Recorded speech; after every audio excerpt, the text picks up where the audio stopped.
Se m'ha escapat el dit, El que us volia dir amb això, fixeu-vos, el senyor de Guindos, quan hi ha hagut un moment que ha sortit i ha dit estic segur que no hi ha cap inversor que estigui pensant en invertir a Catalunya. I tot seguit surten inversions d'Amazon, de Facebook, inversions. Per què?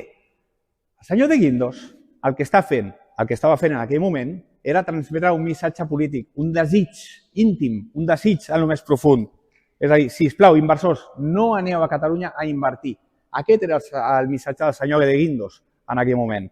Però fixeu-vos, i això ho podria actualitzar, és a dir, cada dia hi ha inversions en un país petit com el nostre. Per què? Perquè som una economia dinàmica, som una economia àgil, som una economia innovadora, som una economia oberta, som una economia que som permeables, que exportem, que importem, que no mirem d'on venen les coses i d'on venen els béns, que hauríem de mirar-ho més.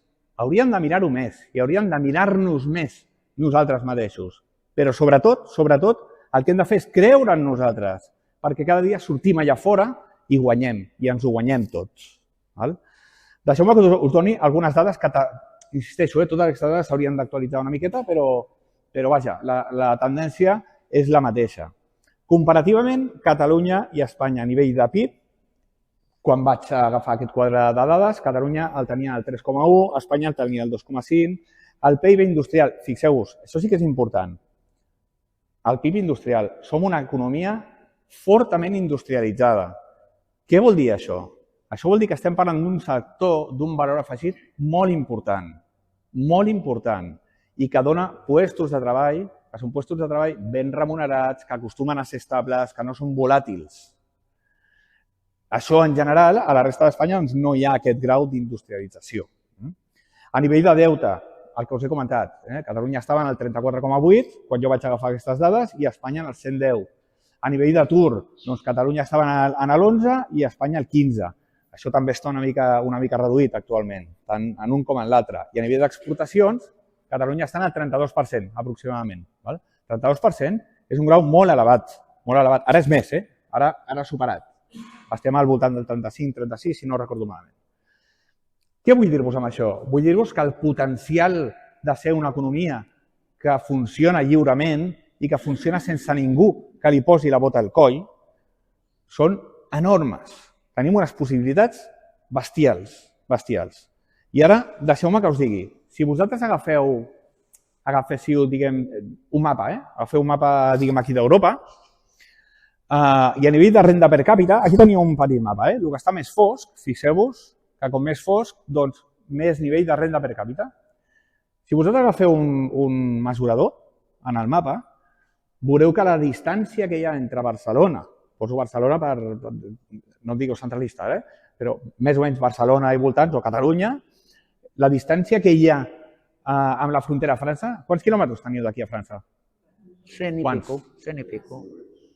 80 quilòmetres. 80. Sabeu quants hi ha a Cadis? 1.200. Quina fortalesa té el mercat francès a nivell de valor afegit i de pagaments i que no tenen altres zones d'Espanya? Quin és el mercat que ens donaria més? Aquí volem anar. Però no perquè siguin més rics, sinó perquè ofereixen altres productes, paguen de manera diferent, tenen una altra formalitat. Hi ha altres coses a veure. Llavors, siguent independents i desvinculant-nos d'alguna manera no, siguent independents, doncs podríem prendre les nostres decisions, podria haver-hi polítiques que estiguessin desvinculades de l'estat espanyol, del dia a dia dels governs espanyols, de torn, el qui sigui. I quan arribi el Partit Popular i Vox, doncs ja veurem què passa, serà molt divertit. Recordeu que fa molts anys que som contribuents nets. Catalunya és contribuent net a l'economia de la Unió Europea, tot i que ens estiguin matxacant amb el català i que diguin que el català A o el català B, com si fóssim uns apastats. Doncs mireu, senyors, resulta que nosaltres paguem una factura molt important a dintre de la Unió Europea i no us podeu tractar malament. I això ens hem de fer valdre i hem d'exigir als nostres representants que es facin valdre. No serveix això de pagar i no manar i no moure el cotarro, és una estupidesa. Però per què ens passa? Perquè no tenim interlocució directa. la nostra interlocució directa amb la resta d'estats de la Unió Europea, que és un club d'estats, i que es recolzen entre ells, doncs és a través d'Espanya. A l'Espanya li interessa que nosaltres diguem que la Unió Europea, que la resta de països s'entenin d'aquestes coses? No. Doncs l'única manera que tenim de fer aquesta interlocució a nivell internacional és nosaltres directament, no a través d'un tercer, que a més, el que vol és que paguem, callem i que no molestem a ningú. Per cert, una coseta. Abans he parlat tota l'estona del dèficit fiscal o del robatori fiscal de 22.000 milions d'euros cada any. Si els senyors de la Unió Europea doncs, algun dia diuen doncs, mireu, és que no us volem com sou perquè parleu molt raro i aquestes coses, doncs en comptes de 22.000 doncs, seran 25.000 cada any. Vull dir que són més calarons, Val. Deixeu-me que us posi alguns exemples del dia a dia. Abans us he parlat de les escoles. Ara us posaré l'exemple d'hospitals. Sabeu quan costa un hospital? Bé, ja ho he posat aquí, a la diapositiva. Aproximadament un hospital comarcal costa 150 milions d'euros fer-lo. 150 milions. Ara agafeu un altre cop els 22.000 milions d'euros i dividiu per 150 i veureu que surten gairebé 150 hospitals comarcals. Però ara tornaré a insistir en el detall de tota l'estona. Cada any. Cada any amb aquests milions, només que un any agaféssim i diguéssim aquest any ens dedicarem només a fer hospitals comarcals. Doncs aquell any faríem 150 hospitals comarcals.